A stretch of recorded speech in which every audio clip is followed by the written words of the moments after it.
Welcome to the third episode of The Comeback. We are your hosts. My name is Ash, and our friend Samrat. Hey guys. And we are streaming. This is not live, but we are talking live, and this is, as we have mentioned to you guys, this is completely unedited version of the talk that we will be posting. And today, in this third chapter, this is the third episode, but we are still in the first chapter.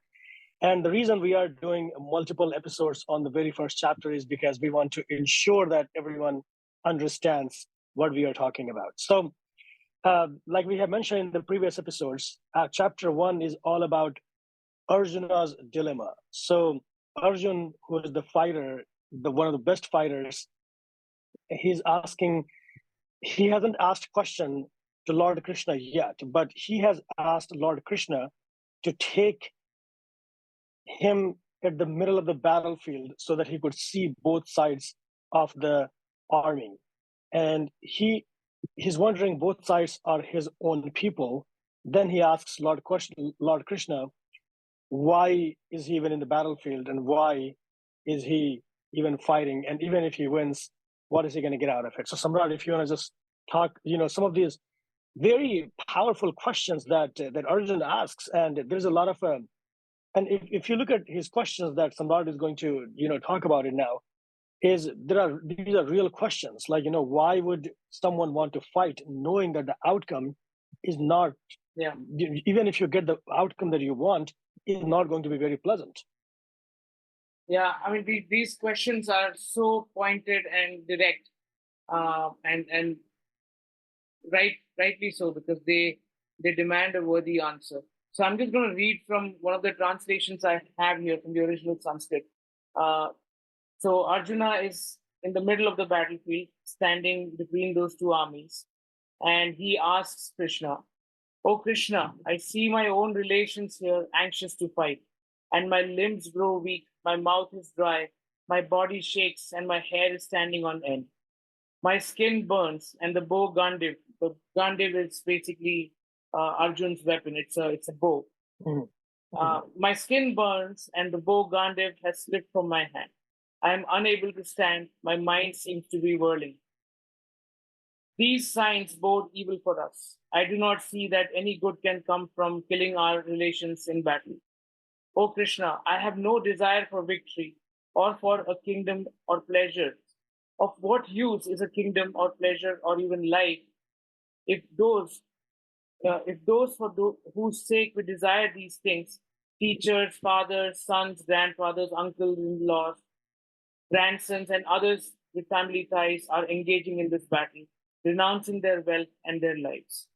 Even if they were to kill me, I would not want to kill them, not even to become the ruler of the three worlds. How much less for the earth alone? O Krishna, what satisfaction could we find in killing Dhritarashtra's sons? That's basically his cousins. We would become sinners by slaying these men, even though they are evil. The sons of Dhritarashtra are related to us. Therefore, we should not kill them. How can we gain happiness by killing members of our own family? A very important question. How can we gain happiness by killing members of our own family? That's right. I mean, imagine if someone asks you that, right? So, and this is that's why this chapter is called Arjuna's dilemma, because he is, or in real Sanskrit, it's called Arjun Vishad Yoga. And the verse, actually, I have memorized in Sanskrit probably for the first time that Samrat actually talked very beautifully in English. It's a three-line verse. It's maybe I should just try it. Drashtevam Sojanam Krishna, Yutsam Samapastitam, Sidantimam Gatrani, Mukham Parisishyate, Vaipatusha Sharirame, Roma Harsar Sajayate. And that's what exactly it means. Because Arjun, the anxiety, the definition of anxiety and depression Arjun is facing, because both sides are his own people, and Lord Krishna has not told him yet, but we will see in subsequent episodes, like how Lord Krishna convinces Arjun to fight. But he's in the middle of the battlefield.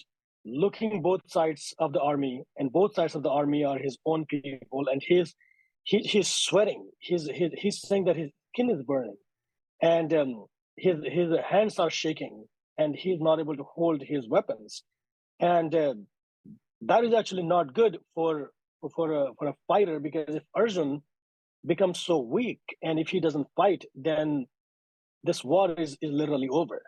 Yeah. But Arjuna's question that Samrat just talked about is very, very powerful, because we if we just put ourselves in Arjuna's feet at that time, and he's seeing both sides of his own family, like don't you wonder, like, Samrat, what Lord Krishna might be thinking, like, what kind of questions these suddenly. These are actually tough questions. Even if you are Lord Krishna, I mean, he has answers to everything. But if someone asks you that kind of question, or asks me, like, Yeah. how would we even answer it? Like, we have to tell Arjun to, like, kill his own people, and then you will find peace. Yeah, it's almost like, I mean, I don't think there's any need for an analogy here, because it's almost like you're going into the battlefield, you're standing there, you prepared for war all your life. You are a Kshatriya, you are a warrior, and here you are facing the biggest battle of your lifetime, and you have just given up. So regardless who it is, I mean, even if it was when Lord, Essentially, yeah, when he tells that he goes in the middle of the battlefield, yeah, and then he says that, his literally nothing is working, mind or body, yeah, and then he's like willing to just surrender, literally. So essentially, he's willing to give up. yeah, it's basically he's not acting out his dharma, because as a warrior, as a Kshatriya, his dharma is to fight for upholding righteousness. And here he is in the middle of uh, the the biggest battlefield, as I said, Dharmakshetra Kurukshetra, which is Dharmakshetra literally translates to uh, the, the battlefield of righteousness. Righteousness. And Kurukshetra is, of course, the place where this battle was fought. So Dharmakshetra, Kurukshetra are synonymous in that sense. And he's just giving up. To Krishna, he is wisdom himself. I mean, he had all the answers. But if I was to be asked such a question, and I was the guy who was basically riding say in modern times, I was the guy who was driving the tank, or the armored jeep, and the soldier behind me asked me, "Oh, I don't know what to do. I think they are just normal people like me." Of course, he's not fighting his cousin in modern times, but Right. this is just a guy like me, and why must I kill him? And what will I gain out of it? Those are doubts. That's basically a person's self-doubting, because uh, you are casting a doubt not only on your ability as a warrior, but also on your duty as a warrior. It's not just the ability that you're questioning, but you're also questioning the duty, and Right. that's a big uh, it's a big letdown for anybody who is fighting any kind of battle. It may not be a physical war, but any kind of battle. And we touched upon mental health issues and other things last time, and we can actually elaborate on a lot of those. Yeah. But in this, while this is also going, I think the other side, Duryodhan, he's also sensing that something is going on, and Arjun looks like that he's going to give up. So deep down, and it looks like that the Duryodhan is kind of like prematurely celebrating that if Arjun doesn't want to fight, if he has so much of doubts, it looks like that he's going to surrender. Yeah. And literally the war has been won without even fighting. Yeah. I mean, in some way, Duryodhan is probably hoping for some kind of a psychological win, because he says he sees the most capable fighter from the other side, and who's already laid down his weapons. So for Duryodhan, it's a psychological win that, oh, I didn't have to fire a single shot, and I already won the war. If I, it's basically um, your vices winning over your virtues. It's like I briefly said this, I used this example last time. I think that every time you want to give up a bad habit. It may be smoking or drinking or whatever vice you may cherish. There are two voices in your heads. One is the voice of Arjun, and one is the voice of Duryodhan. What you really need is the voice of Krishna to show you the way. Because the voice of Arjun in this case is your virtue saying that I know that this is wrong, but you know what? It's still part of my being. So I'm just going to accept, this bad habit, this vice. And there's of course, the voice of Duryodhan that's saying, yeah, sure, you should, smoking is actually not that bad. You should continue doing it, or drinking or whatever. I don't mean to say anything wrong about people who smoke or drink. Everybody has their own choice. But I'm just saying, for my own experience, I know that it's not good. And right, there's that voice, and there's that it's not. So the dilemma really is between your own self, the two parts of your own personality. The one part that says, this is not the right thing, you must fight it. And the other part says, oh, you know what? It's okay. You can just, another drink is all right. So I don't mean to if we, it, but let's say I'm just trying to contemporize the example here. Yeah. If we go a little bit deeper on this, right? And if we apply this in modern context. Yeah. But we can ask, like, let's say, so Arjun is at least thinking this, right? He has this moral dilemma, and then he's fighting within. But do you think the bad guys even think like this? Okay, why not Duryodhan? Why didn't he think like this? Just like Arjun, those are his people too. Yeah. But he is going there with his very deep desire to defeat Arjun and his army, right? Yeah. Duryodhan doesn't even think about it. He has no doubts about anything like this. He doesn't have any self-doubt. He doesn't even think, like, twice. There is no mention of this, at least in Bhagavad Gita, that Duryodhan even thinks like, hey, you know what? Killing our own people is actually bad. He doesn't see this as that kind of war. He just thinks it's more of like a very material war. He just thinks that he deserves the entire kingdom, and that's his.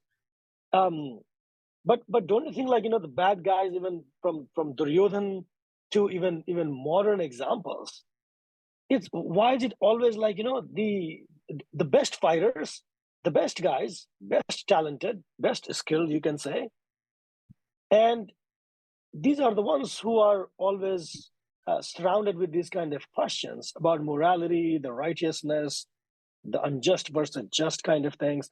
But these bad guys, they have immense power, and they don't even think about doing any kind of damage. Don't you think that's just like it has always been happening, and it's happening even today? Yeah, it's a very interesting question, because, and I don't think I have a very clear answer to that. But what I can perhaps guess is that bad guys or people with bad tendencies act out of impulse, and impulses don't need a lot of introspection. So when Duryodhana is saying, I want that kingdom, it's mine, he doesn't go into the nuances of it. He doesn't go into the deeper understanding of, does it really belong to me? It is purely driven by your desires and your base emotions, so your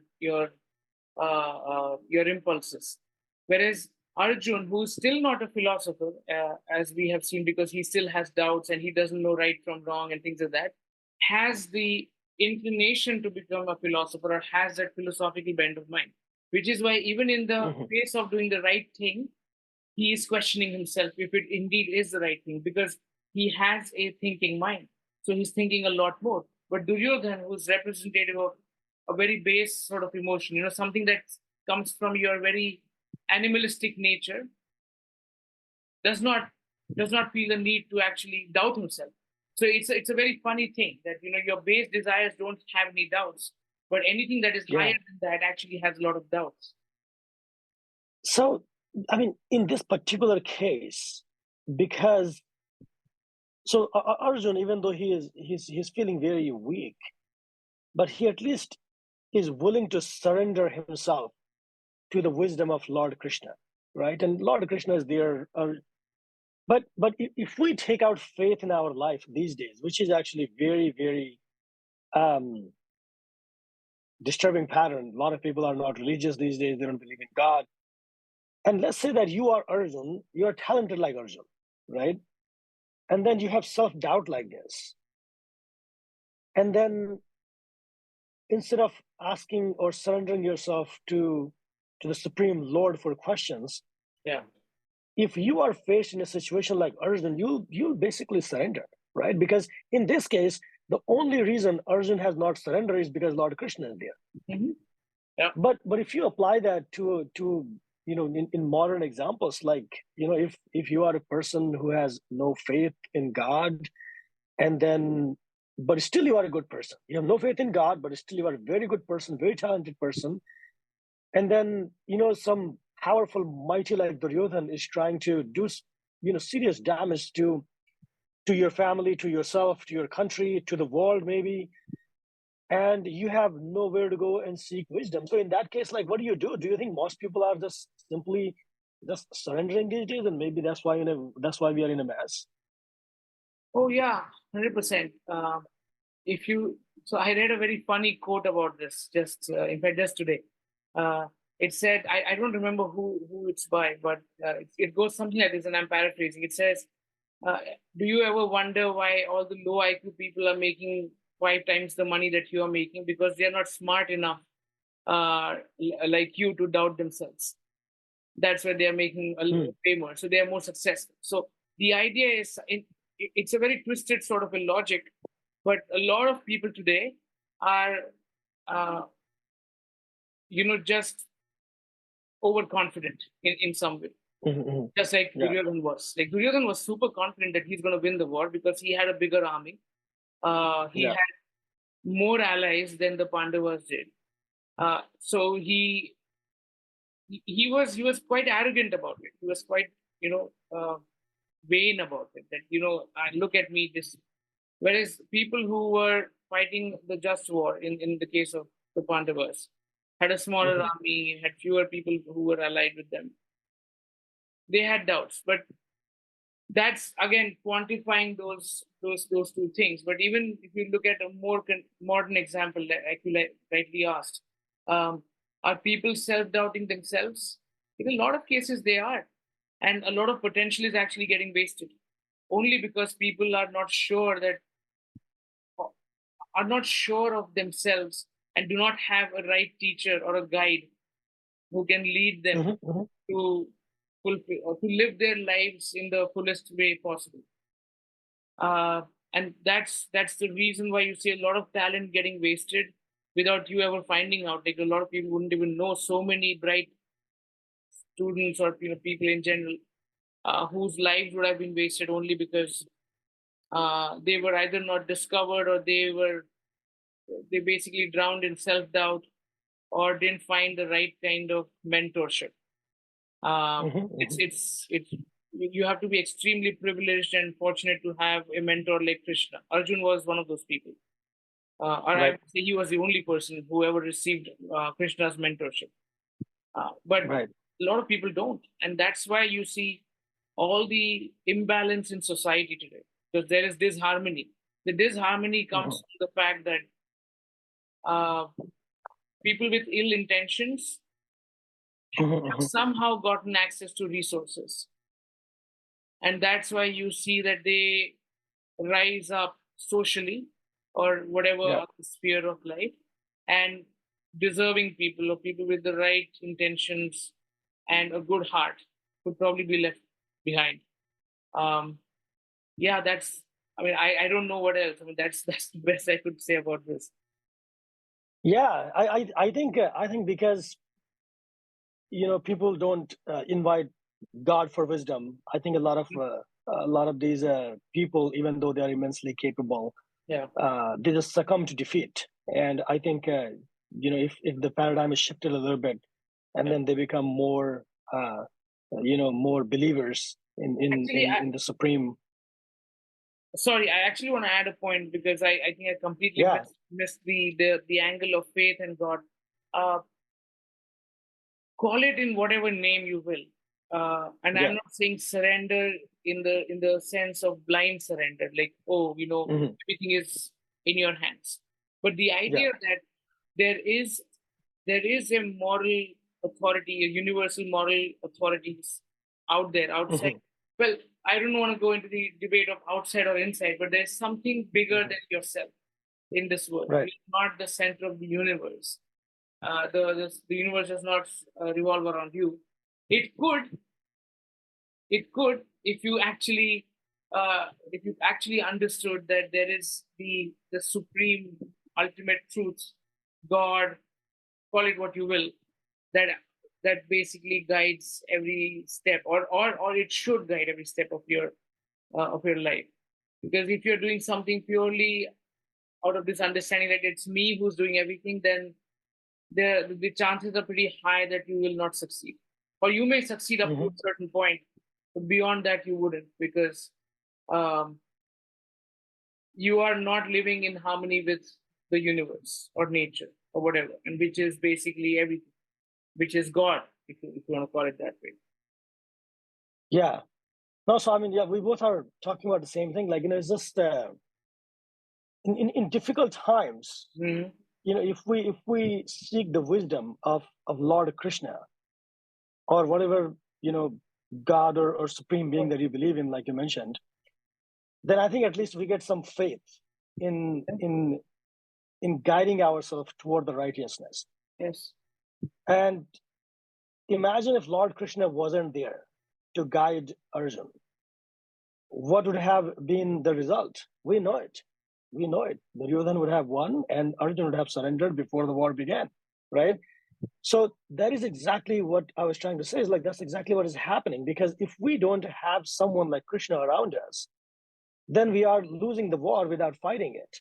Hmm. And that's probably like, one of the very important lessons of chapter one. And as you know, maybe we can just like, in towards that, like, so in this chapter, after asking all these questions to Lord Krishna, and Arjun, he literally just sits in the middle of the battlefield, and then he puts his weapons down, and that's where really chapter one ends, right? Yeah, because he's waiting for Krishna to answer him, and uh, it's Until he gets his answers, he's not gonna fight. no, it's very anticlimactic in some sense, very anticlimactic, Mhm. because in the very first chapter, imagine if this was a movie, and the very first scene is basically the hero just laying down his weapons and saying, "I am ready to surrender." Yeah. That's exactly what's happening here, because you're kind of caught unawares. Like, this is the beginning of battle. How can you just lay down your arms? And Yeah. but Yeah. that's the beauty of the Gita, because now here begins the advice. Here begins the teaching of Krishna, Lord Krishna, who, So from next episode, we will be talking about chapter two, yes, and that is where the real wisdom of Lord Krishna, is given to Arjun, and we will be reading a lot of verses as well, so that we understand, and we assume this comes directly from Krishna, and these are like very yeah, powerful words of wisdom that we seek guidance from all the time. yeah, so many powerful verses from chapter 2 onwards, each conveying such a deep meaning about life, the universe, existence itself, and the teachings of Lord Krishna. That uh, I'm actually quite excited about what's coming up. Like, we've concluded the first chapter. It was a long journey, but it was worth it, because uh, we really have to get into the depths of Arjuna's emotive state to understand that though he is perfectly well positioned to win this war, Yeah. until he actually seeks the mentorship and the advice of the Lord himself, all his qualities, all his merits are worthless. And that's what Right. will be revealed as we move forward with this series. So as we in the this episode and also chapter one, let's summarize a little bit here. So we are looking at two sides of the of the army. One side is Duryodhana's army, which is fighting an unrighteousness war, and then another side of the army is Arjuna's army, and Arjuna is fighting the righteousness war. So what has happened so far, we have seen, is Duryodhana has kicked out his own cousins from the kingdom, and he doesn't want to give even an inch of land to them. And Duryodhana wants to be the king, although his father is still the king there, but he wants to be the king. And because the cousins have been kicked out, now there is a war that is planned, and they're in the battlefield already. So this is a war of the righteousness versus unrighteousness, and Lord Krishna is there with Arjuna to guide him through this war. But Lord Krishna has sort of like taken an approach of not taking or not picking up any weapons himself, even though he could. But Lord Krishna wants people to follow their righteousness path themselves, and so he's not going to pick up any weapons in this war. Yes. Yeah. So okay, anything to add? No, I think you've summarized it really well. I'm really excited about what's coming next. Once we get into the actual depths of the Gita itself, into the teachings of the Gita. So excited to continue this series, and thank you guys for watching, and do come back for the next episode. It's going to be even more I don't know, profound and deep and knowledgeable. Right. Thanks so much. Okay. All right. Thank Good you. night.